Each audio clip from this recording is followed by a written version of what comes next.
Three, two, one. What's happening, guys? This is Logan Robinson from Here the Spear, presented to you by NoleGameday.com. We're here live on a wonderful, fantastic Wednesday evening, an hour early, as we get in here before Florida State tips off against Miami. VZ's got some work to do and doing live coverage there, so I want to make sure he has enough time to be covering Leonard Hamilton, which is having a turnaround kind of season at the moment. We'll see what ends up happening this evening, but would be a big time win against a pretty decent squad. And the Hurricanes, also too, Cleveland. I know, VZ, you'll probably bring it up here in the end before you hop out of here, but for sure, a reunion there that should be pretty interesting to watch. So I'll definitely be tuning in after we get done with the podcast. But we got a ton to cover this evening. We're going to talk Mike Norvell and Alabama, Alex Atkins and the suspension there with the NCAA penalties. After that, we've got a handful of current Seminoles signing with the Battle's End. We're going to talk Daryl Jackson, as that was announced today, and a few other Seminoles, including a graduate assistant actually moving on and finding a job elsewhere in the SEC.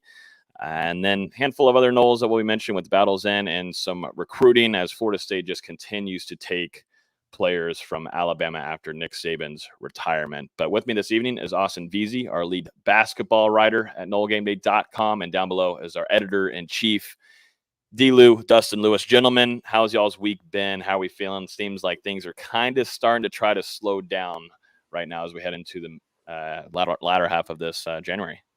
Slow down. Feels like it's still speeding up, but definitely been a great week, obviously, with Florida State being able to retain Mike Norvell, and you just continue to see these transfer announcements, and now Florida State doing some work on the recruiting trail. So, no slowing down into January, and so far this month, it's been pretty much all positive news for the Seminoles.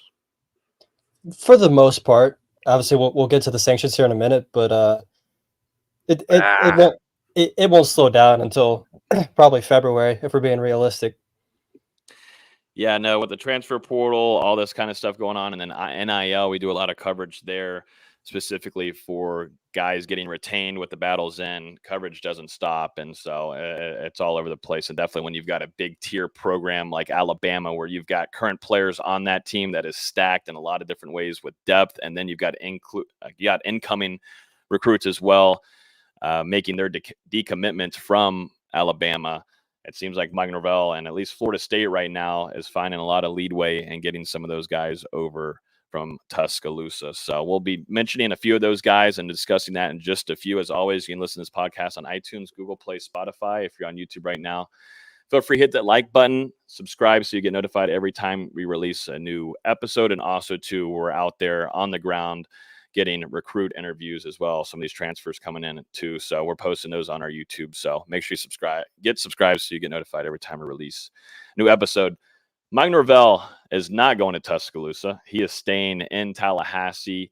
He has signed an extension with Florida State. We saw this coming, but it seemed like after Nick Saban decided to make his commitment to going ahead and retiring from college football, now it's opened up a lot of doors for some potential candidates, and Mike Norvell was one. We kind of were discussing a tiny bit of it later last week, but it was still very early on. But after a while, some of the other candidates started flying out and weren't maybe interested in taking on Bama, and Mike Norvell became one of the hot names there.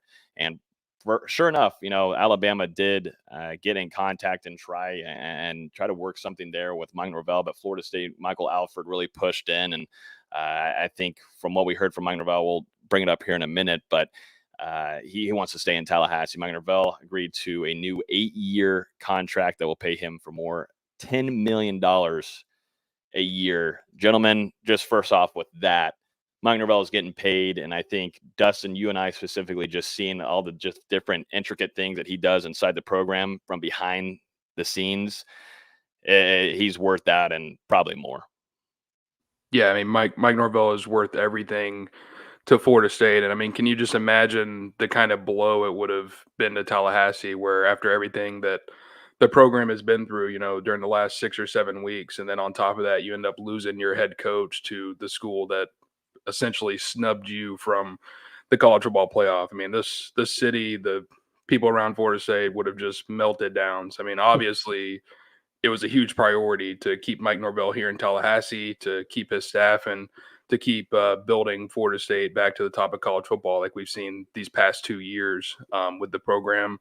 I do believe, there was a real interest there between Mike Norvell and Alabama, but you've got to credit the administration at Florida State for nipping this in the bud, getting that contract extension for Mike Norvell, committing to more resources off the field and recruiting for the Seminoles. And, the future in Tallahassee looks very bright with how things have gone as of late. And, there was no losing Mike Norvell. This is a Jimmy Sexton special if I've ever seen it. His client at Alabama retires. His client at Florida State gets extended. His client at Oregon gets extended. His client at Texas gets extended. And his client at Washington goes to Alabama. So he put on an absolute clinic, got a whole bunch of people paid like we all expected would happen. And we don't need to tell you how important it is to keep Mike Norvell. He's very obviously so important to, like you said, the culture of Florida State, the culture in Tallahassee that's now been established. And he's deservedly so one of the 5 highest paid coaches in college football right now, because, and you can make the argument he's the 3rd or 4th best head coach in college football. There's only 3 coaches that are sitting that have won a national title, and Harbaugh's likely about to go to the NFL to get you down to 2. So it's just Kirby and Dabo left, and after that, it's a wild race for that 3rd best coach or 3rd most established coach. It's a well-deserved extension for coach. I think it says a ton about just how committed Florida State is right now in the football world to be paying Mike Norvell a salary like this. You think back to a couple years ago whenever Jimbo Fisher left for Texas A&M. This is essentially the salary and contract that he got from the Aggies, $10+ million per year. And now Florida State right there paying that to Mike Norvell. They've got the renovations ongoing in Doak Campbell Stadium, the construction starting on the football-only facility. Things look extremely promising in Tallahassee right now moving into these next couple of years. And I love that they rewarded him on the back end, because if you remember during COVID, he gave up part of his salary to help fill the athletics budget. So I'm glad they're giving it back to him here in the back end. And one thing too about Mike Norvell, I had some worrisome there later on in the whole situation where Alabama, they weren't finding someone that was willing to take on that job, and Dan Lanning said no, and that's where I was like, oh, okay, this gets a little bit more interesting. And the reason why I think Alabama would be so intrigued in bringing Mike Norvell in is because of the game plan that both him, the administration, and Michael Alford put together with just putting more money, allocating that to what they think is going to be bringing the football program up, but also off the field, that staff there that has been deeply important in a lot of different ways, specifically in that transfer portal, making Florida State one of the best teams and programs to have success in that portal. And it's alluded into bringing some great success onto the field as well, and a whole lot of other things, and just recruiting tactics and building that whole staff off the field. And that's something that I think, you saw Alabama do that first before everybody else, and what Nick Saban did a phenomenal job at. And that's kind of what Florida State has done. And we've heard from Derek Ray, Florida State's general manager. He's one of those roles that is one that they took away from, Alabama, the idea there that you could bring in some more people off the field to kind of fully focus on those concerns and building the program up on the outside of things, not just only solely focused on high school recruiting. And that's been so successful. And that's why I was like, okay, a little bit of, okay, let's keep a very close eye on this, because Alabama, and just seeing what Mike Norvell has been able to do with what he had to work with right off the bat, and obviously seeing what he's been putting out onto the field, he becomes a really hot candidate for coming in and taking on a job of that self. But this is what Mike Norvell had to say too regarding his extension with Florida State. He said, "We came to Tallahassee 4 years ago, and it was a life-changing experience. Knowing the great history, tradition, and expectation has guided our staff on a daily basis. It has been an incredible journey these last 4 years, and I have fallen in love with this program, the university, and the people who I get to represent. I am so excited to continue our climb to push Florida State back to the top of college football. We are committed to being our best on and off the field while helping develop our players to be their best in every area of their lives. I'm incredibly thankful for the amazing commitment into our student athletes and staff from President McCullough, AD Alford, and the Board of Trustees. # keep climbing and go Noles." So Mike Norvell really happy to stay in Tallahassee. And I don't think it took too much for Alford to talk him into saying, hey, we're wanting to keep you here at Florida State. I think what Mike Norvell has been able to do, it's a lot of work in it to where he is now. And Alford I trust that guy as Florida State's AD, and also ended up being where Florida State's allocating more money into the program itself and to recruiting too, some more money there in the budget. And you've got to think Mike Norvell has bought himself a ton of goodwill at Florida State with the way that he's really helped this program rise out from one of the toughest stretches, if not the toughest stretch ever in Tallahassee. You know, from where this program was when he took it over in 2020 to how stable it is now. You know, not only on the field, but also the culture that has been established, the amount of players that are graduating or earning academic honors. You know, his impact goes way further than what is just being shown on the field on Saturdays. So it was imperative to keep him in Tallahassee. And, you know, I think replacing Nick Saban, that's not going to be easy for anybody. And you're instantly on the hot seat if you have one bad season over there at Alabama. I think things are a lot safer in Tallahassee. He's obviously locked down now, you know, well past 2030 on a really good salary. And, you know, there's potential for him to definitely win a national championship here in the next couple of years in at Florida State if everything keeps rolling in the right direction. I was just about to say that when you're going to Alabama, it doesn't matter what your name is. You're instantly known as the coach that followed Nick Saban. And if you go 10-2, even that's a down season for those fellas in Tuscaloosa, and that's a ton of pressure. I'm not saying Mike couldn't do that, but that's a ton of expectation to, even if you miss the 12-team playoff once, you're instantly on the hot seat. You get a little bit more leeway in Tallahassee, I think. Yep, and now it's on to Kalen DeBoer, former Washington head coach. Best of luck to him. I couldn't imagine how much. Well, I can't imagine it because now we're seeing the floodgates open there on Alabama's side on just both high school recruiting and the transfer portal, and a good handful of those guys coming over to Tallahassee, which we'll talk about in just a few. But best of luck to him. I think he's a great head coach. I think it will take a little bit of time. Alabama fans are going to have to actually have to slow down a little bit, and they're not used to that whatsoever. And best of luck to him. And there's going to be some griping, but that's the coach that I think would do well. Him and Dan Lanning, you know, Mike, those guys have such a high future, and what they're doing, both recruiting, portal, in-house culture, everything. So play calling, yada, yada, yada. Those are some really strong candidates. So best of luck to him. Just glad I'm not in that spot. That would not be easy. I think what we're seeing right now is more proof of how bad college football's calendar is, because for most people, the transfer portal is closed. For Alabama, it didn't even open until after it closed, and it was a new coach in the building. I'm not personally against it because Alabama needs their downtime. They've been at the top for too long. I think they're set to come crashing down to reality a little bit. But it definitely is pushing that narrative that I agree with, that the college football calendar absolutely sucks. It's going to be fun to see how it goes because, you know, not a ton of Southeast recruiting ties for Kalen DeBoer and that staff so far. We'll see how he's able to put it together, you know, once he gets that full staff together in Tuscaloosa. But right now, you know, seeing a bunch of guys hit the transfer portal. Actually just saw a notification come through on my phone. Caleb Downs officially in the portal now, and I would assume that's someone at Florida State they're going to kick the tires on because he would definitely be worth the investment. But, you know, Florida State has landed 5 players from Alabama out of the portal already. Some guys on the recruiting trail backing off their commitments.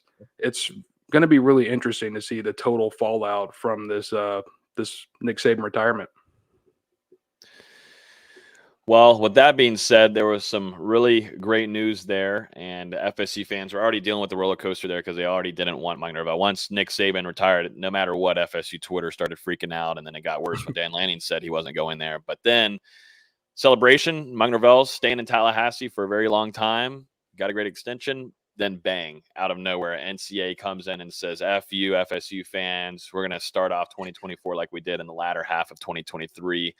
Everybody just screw the FSU fan base, and we're going to come spank you for something extremely small. And so Alex Atkins gets hit with a small little suspension along with the program as well. But, you know, I don't want to go into full detail on maybe the situation that went down because I also don't want to just spew off BS that I'm not fully educated on. I don't think we should do that. But just going from what Florida State and Coach Atkins have to deal with, this was due to a recruiting violation here. What it includes, though, from the NCAA is 2 years of probation. Coach Atkins will also be missing the first 3 games of the season for Florida State. there's a lot of other things in here. Maybe I'll share the screen because I don't want to go through and jot down every one of these because we'll be on here till forever long. But I'll bring these up on the screen. Dustin, you're close with all the recruiting stuff here and how that goes and what Atkins actually has to do now. This was NIL related with Hear the Spear. God, don't screw ourselves here. Damn. Yeah. Just take ourselves down with them. Wow. Woo, goodness gracious. All right, let's reset that. Rising Spear. Rising Spear, kind of close there in similar name, but had them on at the beginning of their time once they launched and got to know their NIL, but more specifically catered since the last 2 years over to other sports, not fully focused on football as they were at the beginning. The Battle's End has kind of taken more of that route for sure. But this is something that also the Rising Spear has to deal with too, getting suspended there. But I'm going to share my screen here, gentlemen. But yeah, Coach Atkins gets hit with it. FSU fan base isn't too happy about it, but it's just kind of is what it is. And the NCAA is the NCAA, and I already know you hate it as much as you do, VZ.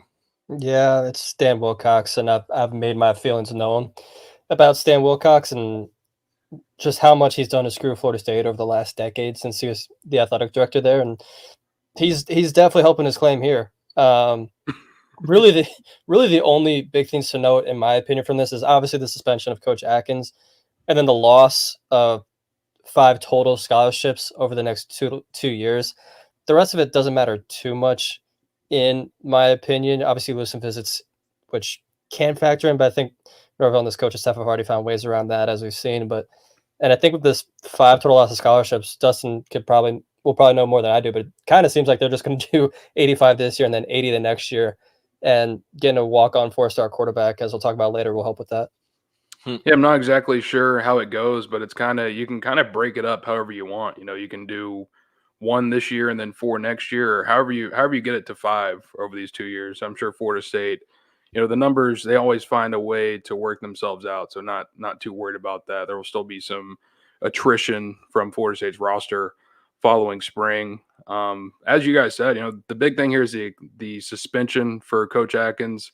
I think luckily for Florida State, those first 3 games, you're going to be playing Georgia Tech in that Ireland matchup, and then coming home to Tallahassee to face Memphis and Boston College. So Florida State hopefully should be able to handle those 3 games without him. And you do have a pretty veteran group of offensive linemen coming back, a lot of guys that have played a lot of football at FSU. One thing I am still trying to figure out is if Florida State's going to be able to promote another coach to an on-field position in Coach Atkins' absence. And, right now it seems like that would be Gabe Fertitta, FSU's senior offensive analyst, and someone that has a ton of experience working with the offensive line and has worked hand in hand with Coach Atkins for the last 2 years, now going into year 3. So still trying to figure out if, he can take over in that place when Atkins is not around during those 3 games. But that's something that's still up in the air at this point. Yeah, and it kind of ties into with Cooper. We'll talk about him. Let's just tie him in now with that. Cooper Williams also in this role of where Gabe was, of that analyst role on the offensive line, coaching with Coach Atkins, someone that was very hands-on.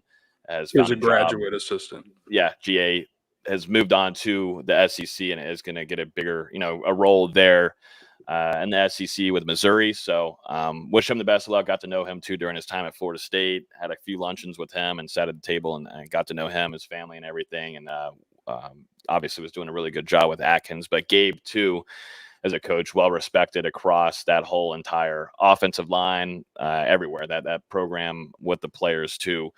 That's who I would highly expect, just depending, like Dustin said, who steps up, what can they promote going into those first 3 games. But Gabe is someone that's been around with these guys, has helped recruit everything imaginable. So I feel confident that, smaller opponents, to start the season, I guess you can say, kind of, there's definitely going to be a few challenges in those.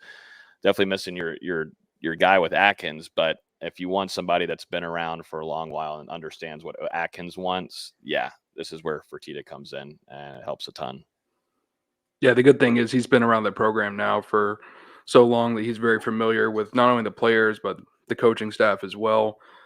But in the end, I mean, it just sucks to see Florida State and Alex Atkins hit for these penalties. This violation originally occurred back in April of 2022, and it's obviously, you can read the report. I think everyone can read between the lines that this is clearly about Georgia offensive line transfer Amarius Mims, who hit the portal, came to Tallahassee for an official visit.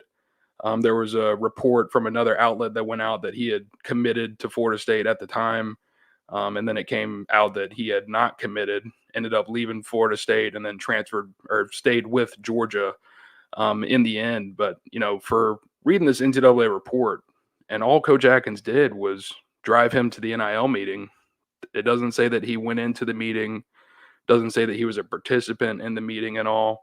And this was at a point where really the NCAA hadn't established very many rules around NIL and those type of ventures. They still haven't. To retroactively go back and punish Florida State for something that happened almost 2 years ago. And then where's Amarius Mims now? He declared for the NFL draft at the end of December. So, I mean, at the end of the day, who are we hurting? We're hurting Florida State 2 years later. And Rising Spear, as you kind of mentioned at the beginning of this, Logan, they don't even really work with football athletes anymore. They moved on to other sports. The Battle's End has taken over most of the football NIL dealings at Florida State. So at the end of the day, you're hurting athletes that already aren't getting a ton of NIL opportunities. Those softball, baseball, volleyball, soccer, women's basketball, men's basketball. Yeah. Those are the people that got hurt. That's what I was about to say. Is you're really hurting the other athletes at Florida State more than you're hurting the football team that committed this. It's so minor of an infraction that I'm surprised they're even getting hit for it. And it's not like this doesn't happen everywhere else. Surely every other school has done something like this, and Florida State's the one that gets slapped on the wrist for it, which is just absurd. I hate that the NCAA is going out with this last little whimper, taking it out on Florida State, but the NCAA is going to NCAA, and I can't wait for them to not exist anymore. Then who do we think talked? Georgia. Mm-hmm. All that playing nice between Kirby Smart at the Orange Bowl. Man's a snake. He's a little sly mother. You know what? He's a sly man. Yeah, and look at who just recently won the national championship. Hey, you can do all that, cheat your way through some games, and the NCAA hasn't even penalized Michigan yet. It's all the Big Ten that's handed down those penalties. It hasn't been the NCAA, so it's just a very unserious organization, and I'll leave it at that. Yeah, I can't wait for that day when it crumbles. I think everyone can't wait. Cannot wait. We won't be the only fan base to celebrate, but man, it's just falling apart and making themselves look more embarrassing year by year and season by season. So and that's why I wonder, if FSU, could they threaten a lawsuit over these penalties? And we've already seen the NCAA before. Whenever someone threatens to take them to court, they just bypass it like a turnstile. Yeah, maybe if Florida State hadn't already agreed to these penalties, like this wasn't something that just got dropped on Florida State out of nowhere. You could tell that these were negotiated and been brought down from both sides. So I think what we've got is what we've got. Let's jump into some good news. We're going to just go on a roller coaster ride here and talk about Daryl Jackson real quick. Announced earlier today that he signed with the Battle's End. The former Miami defensive tackle transfer is going to be playing for this 2024 season. Only got to see him in that bowl game against Georgia. Not taking anything from that game whatsoever. We're getting his full debut this upcoming season in garnet and gold, but that's a big get for Florida State. They need him coming back no matter what. Kind of was in the chatter group of maybe potentially entering that transfer portal or maybe looking elsewhere, all that kind of stuff. But him and Joshua Farmer will be a big unit to have on the inside of that interior there, those two being very close with one another. But D-Jax, I'm really excited to have him. We heard a lot. We heard from Braden Fisk last week, guys. He thinks very highly of him and the amount of power and the things that we've seen at practice, Dustin, you've seen more of it. He's got that extra gear, and that's something Florida State needs whenever you're losing out on Fabian Lovett. A handful of other guys, and also Braden Fisk, those two guys who made an impact this season.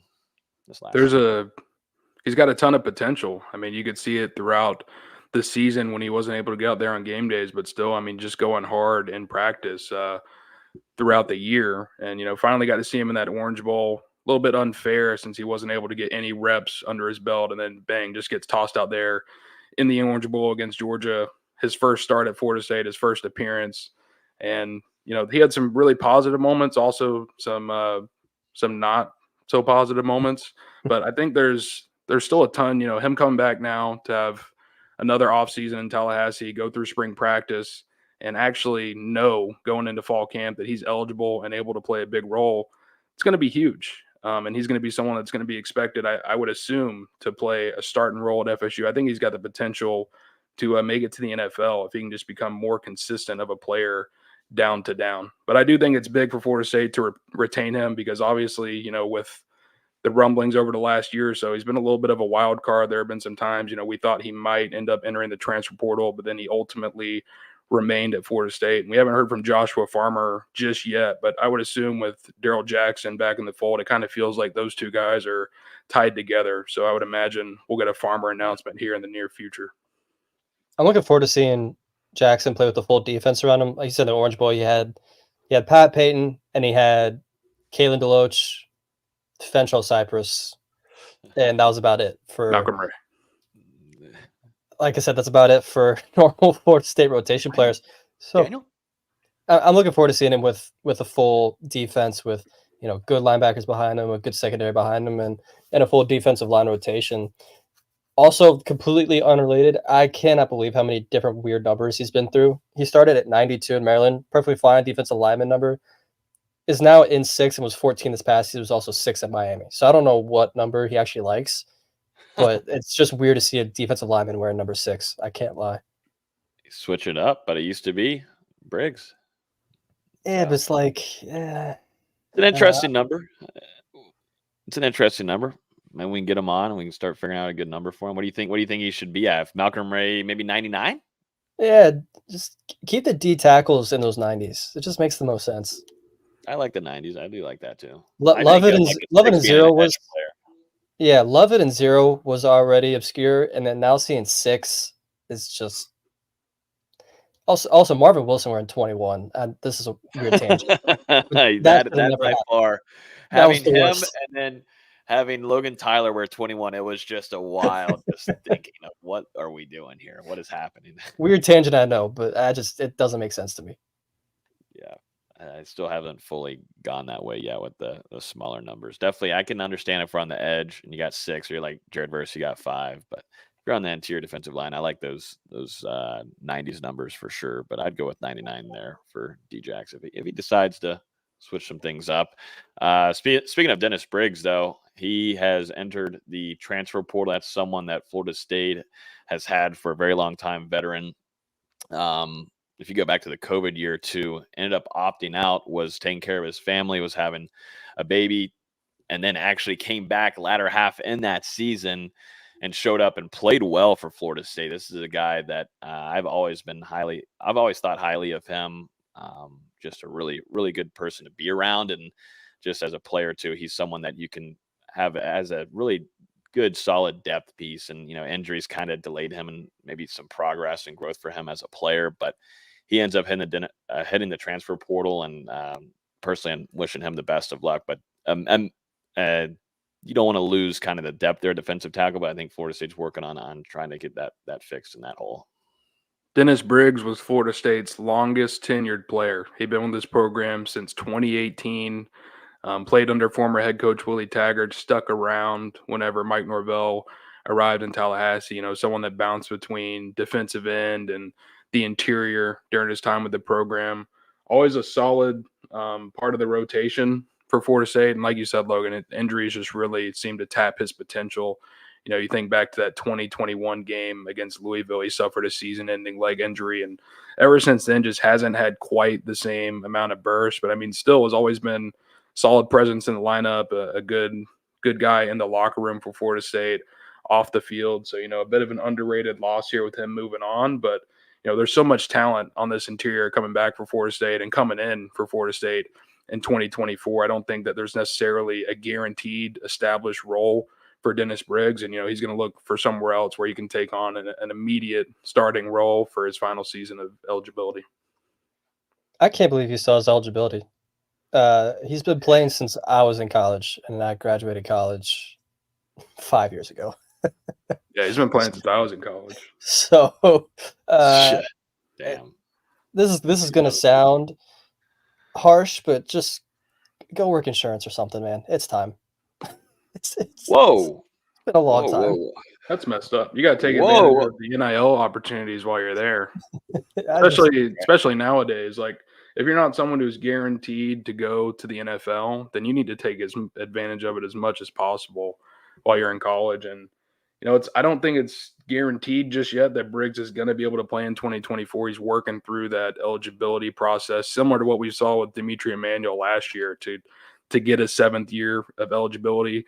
And that would be, just like I mentioned a second ago, but for that injury suffered in 2021, which was before it was the 4th game of the season. So, the 4-game redshirt rule is basically trying to apply for an injury redshirt, a medical redshirt for that season to play again. But, I think you should go get that opportunity while it's still on the table.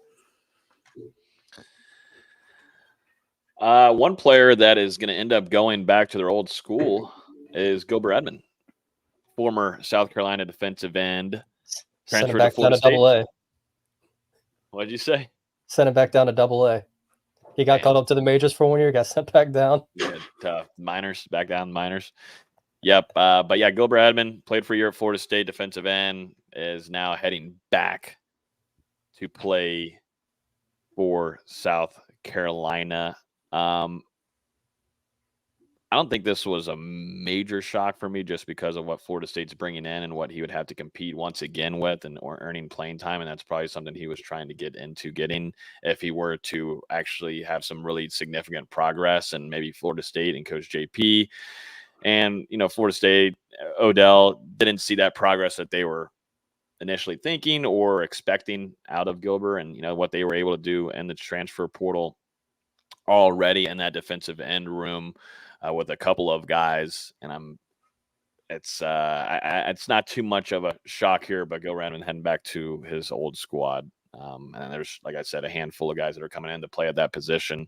A few of them that we talked about in our previous episode, and I'm going to have to say their names again.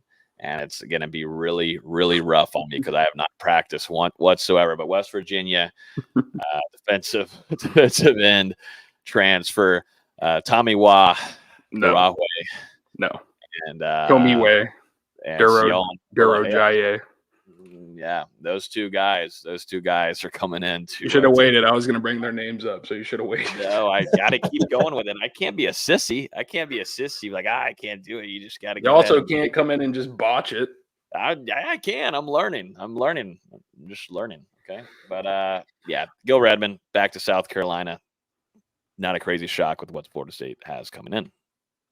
Don't think it's a big loss at all. There was a really big drop-off last year whenever Florida State had to go to the defensive ends beyond Patrick Payton and Jared Verse. And with Gilbert Edmond only having 1 year of eligibility remaining, I think it made a lot of sense for FSU to go out there and look for upgrades that could, make really big impacts in 2024.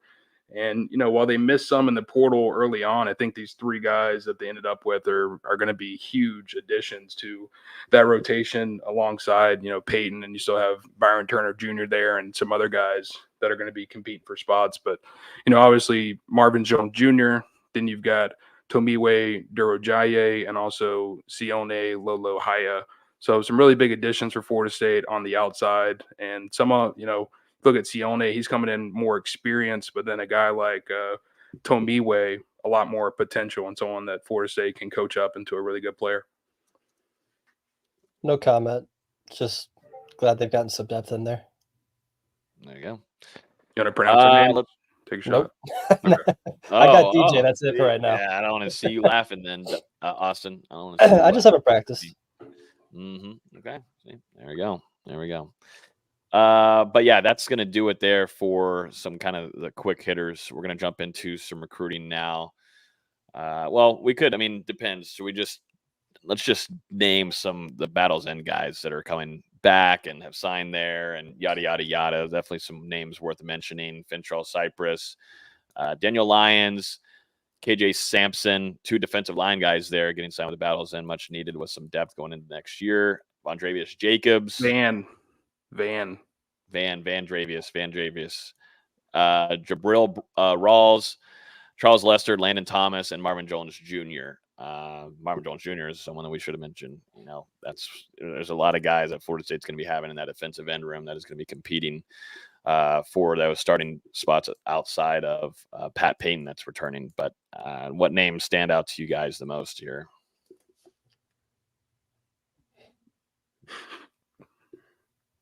Ventrell. I thought that Cypress. Honestly, none of them. I thought all these guys would pretty much be back for the most part. I thought silence was pretty loud.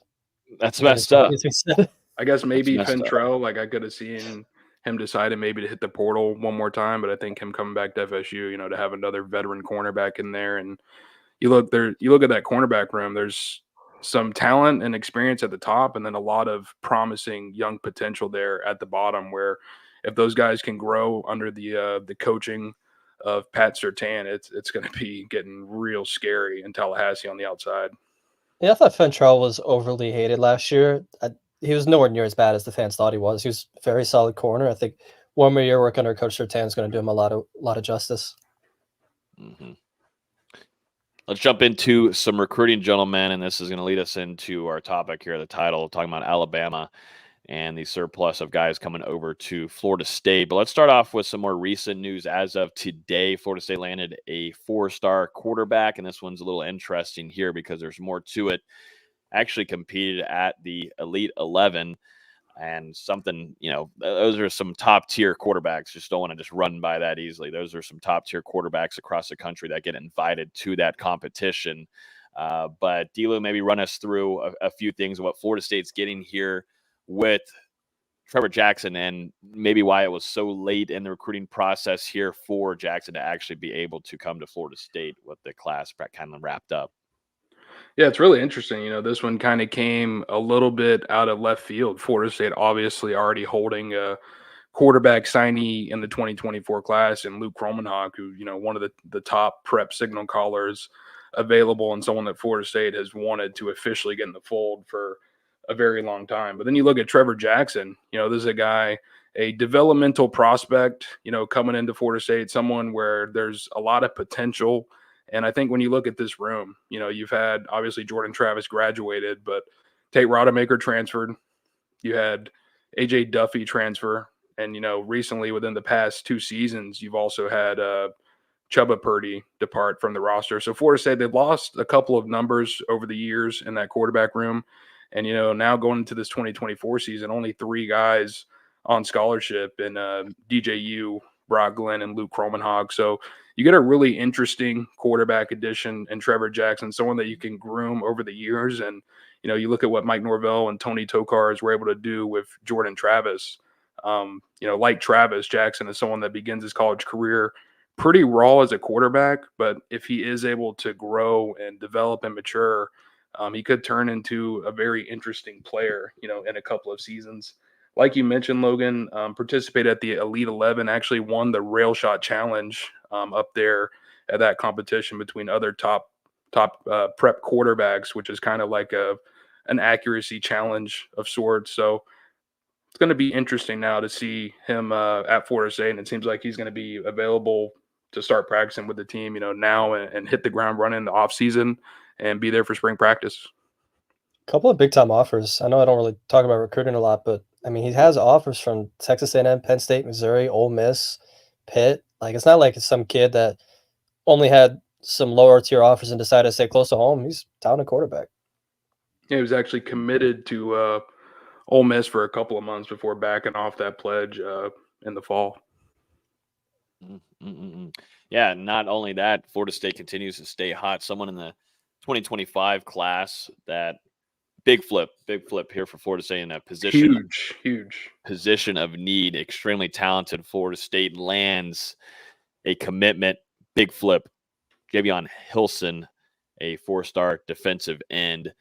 D-Lou, this is a nice pickup here. Obviously, one of the top edge players in the country. I'm going to bring up his profile here from 247 Sports, but on the composite, a top 10 edge rusher, just specifically from 247 itself, a top 5 edge rusher, number 4 in the country, top 50 player. man, I thought this was massive the other day for Florida State. And like I was saying earlier, a position where you want to kind of build your own, and just to have this. And, I think immediately too, FSU Twitter is like, let's just wait till we get the signing day and make sure Florida State brings them in. I understand that. And I'm right there with you. That's how, the staff should be held to that standard, because we've seen some misses here as of late, specifically in this room. But for right now, if Florida State can hold on to this cat, this is a really special player that they'd be bringing into their edge rusher room. I'm real excited about this one. Javian Hilson would be the top-ranked high school edge recruit that Florida State has signed since Mike Norvell and this coaching staff arrived in Tallahassee. They're now going into their 5th recruiting cycle. And they've had some guys committed in the past that have flipped, at the last second. But, Hilson, a very, very impressive prospect, 6'4", about 225 pounds. Actually, he was at Florida State a couple of times last year. I believe it was either January or at some point in the spring last year, whenever he visited. And I remember him walking in and we were just like, man, that's a big kid. And at the time he was just a rising junior. So, to have another year under his belt before he actually moves to the college level, kid's just going to keep getting better. And he's coming off a season. Yeah, he's coming off a season where he had 94 tackles, 27 tackles for loss, 14 sacks, 3 forced fumbles, 1 fumble recovery, and 2 pass deflections. And his performance has been crucial in Cocoa, winning now 2 consecutive state championships. And Florida State, their last 2 commitments now in this 2025 class. You've got Javian Hilson there at defensive end. Then you also had Solomon Thomas back in December, the 4-star offensive lineman. And championships are won, up front. And Florida State, 2 big additions in the trenches early on in this 2025 recruiting cycle. Super excited for that kid. I highly suggest go watching some film of him too. But man, just imagine what Storms can do with him as well once he arrives. He's just already got the stature itself, just genetics, great genetics. But man, I know those kind of caliber players are what Coach Storms is kind of already licking his chops for, getting him inside and getting working in that weight room and get them on the nutrition plan.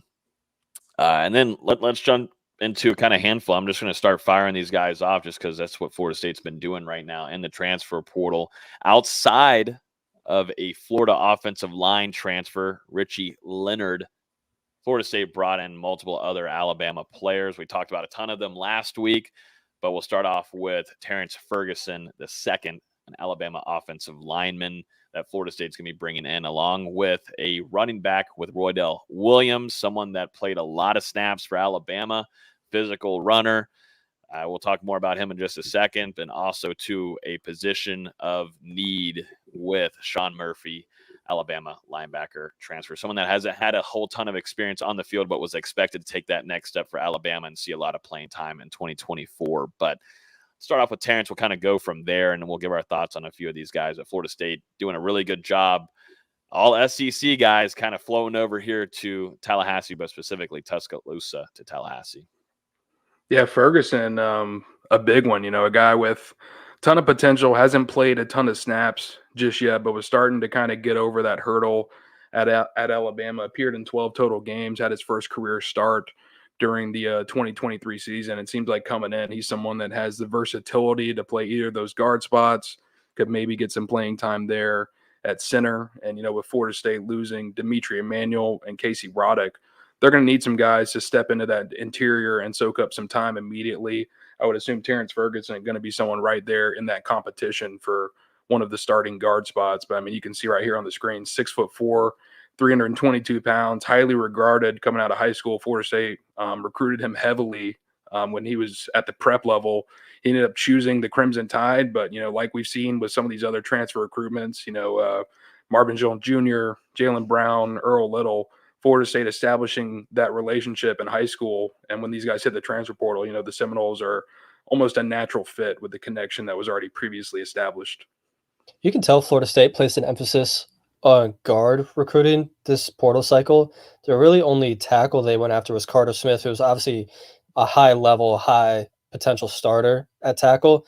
To me, if they couldn't get a clear upgraded tackle, they weren't going to chase it. And you can bring 2 guys in, and Leonard and Ferguson, that can, at the very least, give you good, solid depth at guard. And that's something Florida State kind of struggled with last year, is a revolving door between Keandre Jones, Casey Roddick, Meach, just so many different guys rotating in and out with injury and whatever else. So good to keep building up that depth, especially with an Alabama guy. Can't go wrong with that. Yeah, I was thinking about it earlier, actually, and to me, bringing in this insurance at guard with Ferguson and also Richie Leonard, it helps Florida State keep Darius Washington at left tackle, in my opinion, because Ferguson has the potential to play center. Leonard can slide into that center role as well if needed. So if there is ever a time where Maurice Smith goes down, you've got one of those two guys that you can slide over, and then you can keep Darius out there, protecting DJU's blindside. Mm-hmm. Yeah, a lot of protection coming for DJU, and Florida State. Depending on when these guys enter the transfer portal, there's a lot of advertising there saying, "Hey, we're going to protect you, man." And that's something that where Florida State's building that speed and the skills room right now, and they've done that, and a lot of speed, and having as much room and time for DJ going into this next season is going to be huge. So loading up on that offensive line is big. And also, too, why not we add more talent into that running back room, which Coach Yak just seems to be able to always obtain this kind of talent. But, man, it's going to be highly competitive going into this season with Roydell Williams coming in from Alabama, coming in from his class previously, a top 10 running back in the country. And you're adding that now and to Florida State's stacked running back room with a lot of some proven talent. Absolutely. You've got LT, you've got Keziah Holmes, but then you've also got some youngsters in there, and you've got a Cam Davis. There's some guys even behind him too that come in his class as well, that there's just so many different kind of styles of talent. But Roydell Williams is coming in and is buying into himself. He's investing into himself to find playing time in Florida State's offense. And look where he went to high school at. Hueytown. Who else went there? Some good Florida State play. It's one really good Florida State player played there. I wonder who that was. One pretty good one. I think his name started with Jameis and ended with Winston. But Roydell Williams, someone that has a lot of experience from his 4 years at Alabama, appeared in 45 games, won a national championship during his first year in Tuscaloosa. And he was mainly, a reserve backup type guy. This past season started getting more into the rotation, kind of a two-headed attack there, where he ended up with 560 yards and 5 touchdowns on 111 carries. And, he's not someone that's going to come in and necessarily take the top off the defense, but a very physical runner between the tackles, a bruiser that can go out there and, just flat out run you over. And I think he adds a different flavor to Florida State's offense, a little bit Trey Benson-esque, Trey Benson light maybe coming in. And with him moving on, I think it's a nice add with Williams coming in alongside Lawrence Toafili and Keziah Holmes and some of the other really promising young running backs in that room. I really like this running back room. There's so many different flavors that you can bring between Roydell, Cam, Toafili, Holmes. So many different options that Norvell's going to roll out there. And I've said it a bunch of times, if there's anyone I trust with running back evaluations, it's Coach Norvell. So I expect him to get the best out of Roydell Williams. Mm-hmm. Florida State is going to bring over a Gator too, someone that played a lot of snaps on that offensive line. Played 12 games, I believe, right, D-Lou? And 755 snaps, a team high there on the offensive line. But this is Richie Leonard. He's going to come in and help that interior offensive line as well. Thoughts on Richie coming over? And also was a hilarious kind of day there from some of his former teammates, not being a big fan of him going over to the Florida State side and going to a rival. One of his teammates not happy whatsoever. But Richie's a Seminole. He wants to be a winner, so he's coming to Tallahassee.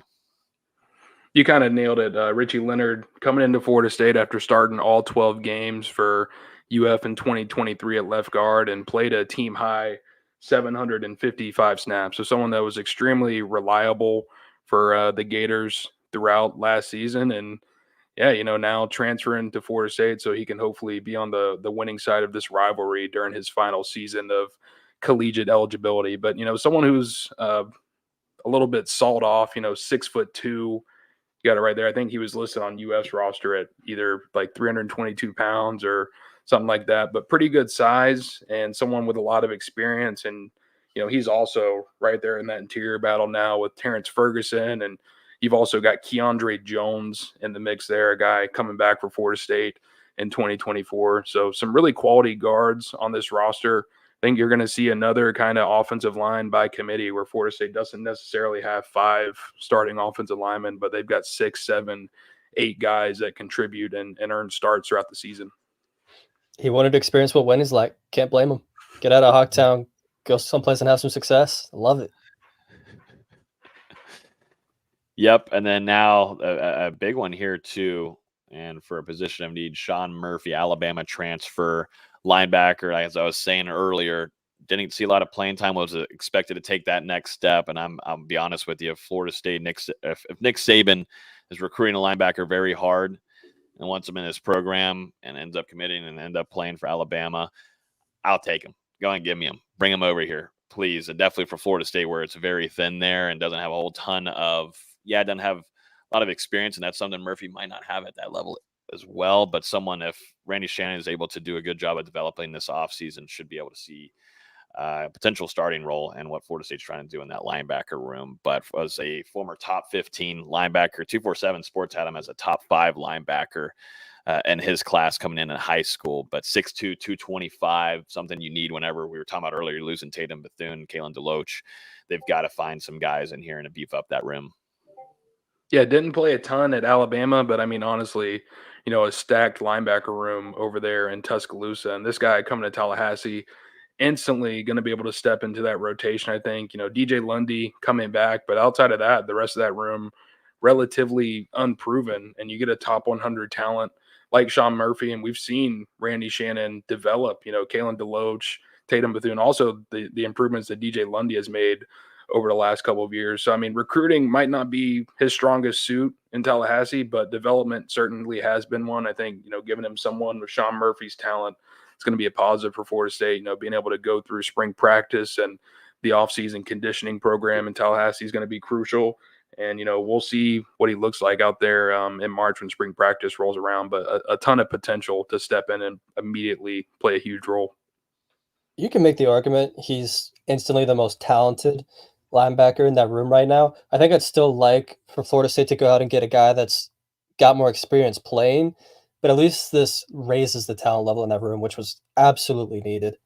Mm-hmm. And if he reaches that potential, his senior year of high school, he actually won the Butkus Award winner among high school prospects, which, that basically means he was the most talented linebacker in America in that 2022 class. But he had 113 tackles, 20 tackles for loss, 6 sacks, and a pair of interceptions as a senior while earning Under Armour All-American honors. So another guy who you're adding who maybe hasn't produced a ton yet at the college level, but showed a ton of potential and talent previously in their careers, and Florida State hoping to help them make that next step and break out in Tallahassee. Well, let's jump into some basketball here. I think that wraps up football side of things. Before we jump into basketball, I think we're nearing like 65, 70 something likes. If you want to hit the like button, we definitely appreciate it a ton. As a few of our commentators in here, shout out to Robert in here, asking for you guys to hit the like button. It helps go out to more FSU fans. If you're new here, we go live every Wednesday evening, usually at 7, but we're going an hour early because VZ has basketball here that's really actually about to start right now when they tip off against Miami. So, but yeah, hit the like button. Deeply appreciate everybody coming on here and hanging out with us. But yeah, VZ, real quick, Miami, Florida State going on right now as we speak. What should we expect? And if Florida State gets this win, what does it do? Let's address the second question first. Miami's kind of on a downward trend. They've lost 2 of their last 3, including just a brutal loss to Louisville at home last week. Louisville hadn't won a road ACC game in 2 years, so to go into Coral Gables and pick up that win was definitely a surprise. They've lost to Wake Forest and have struggled against Virginia Tech this past weekend.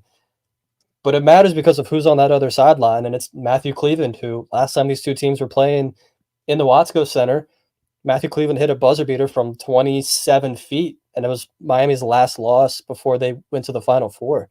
So this matters a lot for both teams. I really wish Cameron Fletcher was playing because he was the player that objected Cleveland going to Miami the most, and I'm sure it would have been a little bit chippy if he was playing. But either way, it's going to be a very interesting game. 2 very stylistically different teams. Miami wants to get up and down the floor, no free throws on either side. They shoot a ton of threes and they make them. They're shooting about 40% from three as a team between Cleveland, Poplar, and Nigel Pack. They're all 42, 43, 44% from three. And then you have Florida State, who just wants to cause so much chaos defensively with their length and athleticism. Florida State goes 11 deep, and Miami plays 6 players at the most times. So two very, very different teams, but it should be a very entertaining basketball game. It's 5-5 early on right now, and I'm really looking forward to this one. There's very few wins I want more on the schedule than to beat Miami. Florida State and Miami on the basketball court doesn't always feel like a rivalry. I think this time around it 100% does, with Matthew Cleveland now being on the other side. I'm waiting for somebody to put Cleveland on his ass. I'm waiting for it to happen because it's going to happen at some point. I'm just waiting for when that moment's actually going to be. And for Whit, who was asking about my name tag earlier, I think all Florida State fans know that FFM one. Carry that same math over to the next one. The MC is just Matthew Cleveland. Oh, wow. Damn. Woo. That's pretty rough here. Goodness gracious. And for context for the people listening, that's what Austin's name is labeled here on our StreamYard for the viewers that are watching across Facebook, YouTube, everything. So, which if you're just listening, hop on the YouTube. What's it mean? Yeah. I'm just F Miami, FF Miami. And then Matthew Cleveland, FF Matthew Cleveland. Damn, that's tough. That's tough. It's okay, though. It's part of the rivalry. If it sparks it up even more, like Dustin said, sign me up. Let's go. Let's have some fun. But, yeah, then they'll play Clemson on Saturday and then have another game before we even go live again. Clemson's all of a sudden fall off a cliff. They ran through non-conference play. They were up to like top 15 ranking, and now I think they're 1-4 in ACC play. So really falling off the last couple of weeks. Mm-hmm. And I don't know if you mentioned, Austin, but Florida State already more wins than last season. So no matter what happens here for the rest of the campaign, they could lose out, and it's already been a more successful year than last year. I don't think they're going to lose out, but I don't think so either. You play Louisville in a couple of weeks. You still have games. You still have another game against Georgia Tech. I've said all year it's a 500 basketball team, and they're playing a little bit better than that right now. If they can pick up a couple wins over these next couple of weeks, I've said it a couple of times, these next 4 games between Miami, Clemson, Syracuse, UNC, you go 2-2 there, I think you're setting yourself up really, really well the rest of the season, because the ACC is starting to fall off from where some people thought they were, which I didn't even think they were that good of a conference to begin with. They're starting to show their true colors recently. Well, we need to wrap this up so then VZ can get over to Twitterland and give us live updates, and then we can also have a nice lengthy recap afterward as well. So everybody, I know this was kind of a more quicker episode this week, but nice to kind of get in here, get the news out to you guys. We'll be back live next Wednesday. Hopefully we'll be bringing on another guest. We're going to try to do that frequently throughout this off season. So it might be week on, week off, but this one actually held a lot of news that we need to go through. So that's why didn't bring on a guest this week, but looking forward to hopefully grabbing another one, hopefully a recent Nole that is right now moving on and getting ready to the next level. So keep an eye out for that. Before you leave, though, hit that like button. I think we got over 200 people on YouTube or so hanging out with us this evening. So deeply appreciate that. I was getting close to 300 earlier. So appreciate everybody hanging out. If you hit that like before you leave, it helps to go to more FSU fans and helps us get these videos out more to y'all on a consistent basis. But yeah, make sure you subscribe. As always, you can listen to this podcast on iTunes, Google Play, Spotify. Hit that like button, subscribe. We'll be back here next Wednesday at 7 p.m. I appreciate everybody listening, and we'll see you guys in 7 days. See you. Peace.